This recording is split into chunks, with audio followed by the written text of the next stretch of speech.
What's going on, everyone?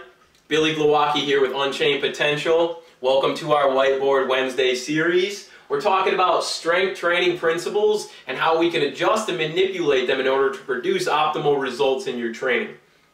Week 1, video 1, we talked about training frequency. This week we're going to talk about training volume, and week 3 we're going to talk about training intensity. So without giving away some of the content for week 3, I'm going to define your training volume, TV, as the movements, times sets, times reps, in a specific time frame. Okay? Now, there are some things that we need to consider before I start getting into the practical application of what you can do in your training in order to progress. First thing first, what training phase are you in, or what are your goals?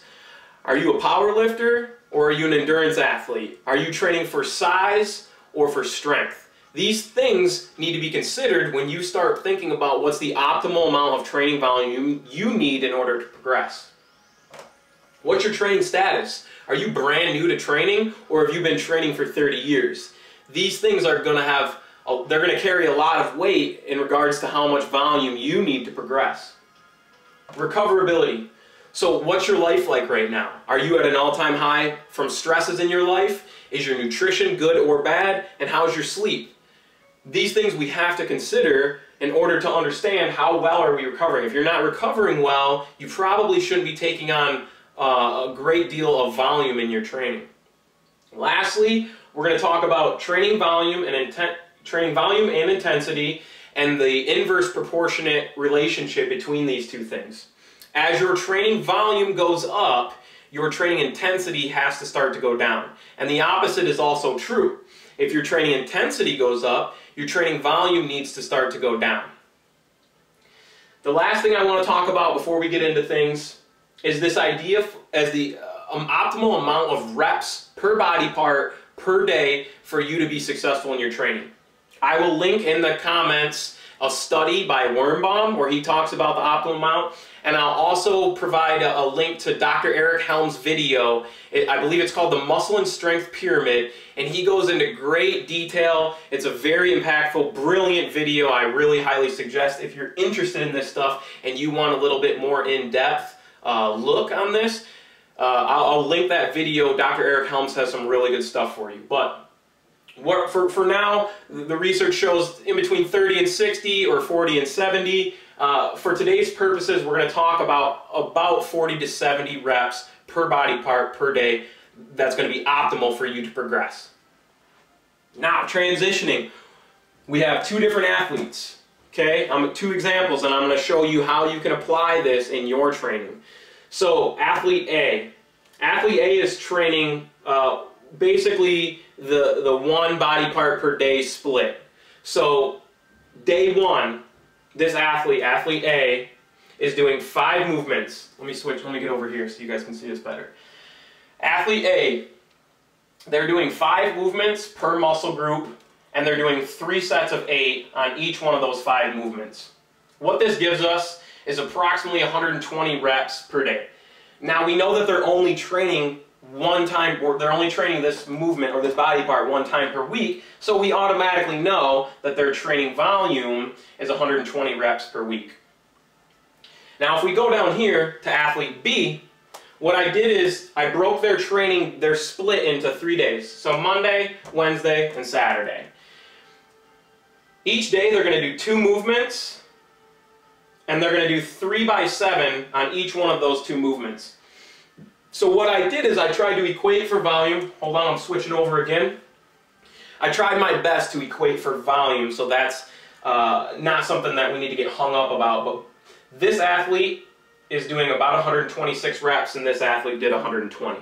Now, if we look at this number one here thing to consider, it's already a red flag with athlete A because they're doing 120 reps per body part per day. So they're way outside of this 40 to 70 range. 70 would be pushing it, and they're darn near double where they should be. So we can already see that athlete A is probably not training optimally. And that's why I've laid out this three day a week split, and I've equated for volume because I want to show you that even with volume being equated for, I want to show you 3 ways that we can adjust and manipulate these variables in order to increase your training or their training volume. Okay, so I've labeled X, Y, and Z. X is the number of movements that this athlete does per day. Y is the number of sets that they do per day. And Z is the number of repetitions that they do per day. And I've done very, very basic, simple adjustments in order to show you how we can increase training volume, or how you can in your training. So if we pick on variable X, and if we were to increase the number of movements from 2 movements to 3, we increased it by 1 movement, that would take us from 42 reps per day, and that would increase us to 63 reps per day. What that would give us is a training volume in the week of 189 reps. So we've increased volume, that's really good. So that's one way that you could adjust and manipulate your training. Now let's pick on variable Y, the number of sets that you do per day.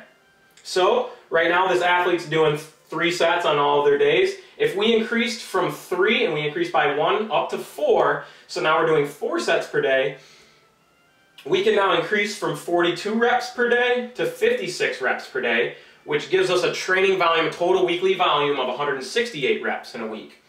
The last thing that we can pick on is variable Z, repetitions per day. This is something this one has a lot of variability, like the other ones, but this one you could increase by 5 reps, you can increase by 8 reps. I increased by 3. So from going from 7 reps per day and increasing by 3 to 10 reps per day, we're able to get from 42 reps up to 60 reps in a session. And if we're training 3 times a week, that gives us 180 reps per week. That's your training volume for the week. So now you see here I'm comparing the training volume of athlete A. They're doing 120 reps per week, and they're not adhering to this important variable. So we already can tell that this is not optimal for an athlete. And what I've done is given you 3 other ways, and now each one of these we stay within the 40 to 70 range. So we have 63 here, 56 here, or 60 here. So we're still inside of that 40 to 70 reps per body part per day range, but look at how much more volume we're able to get in a week.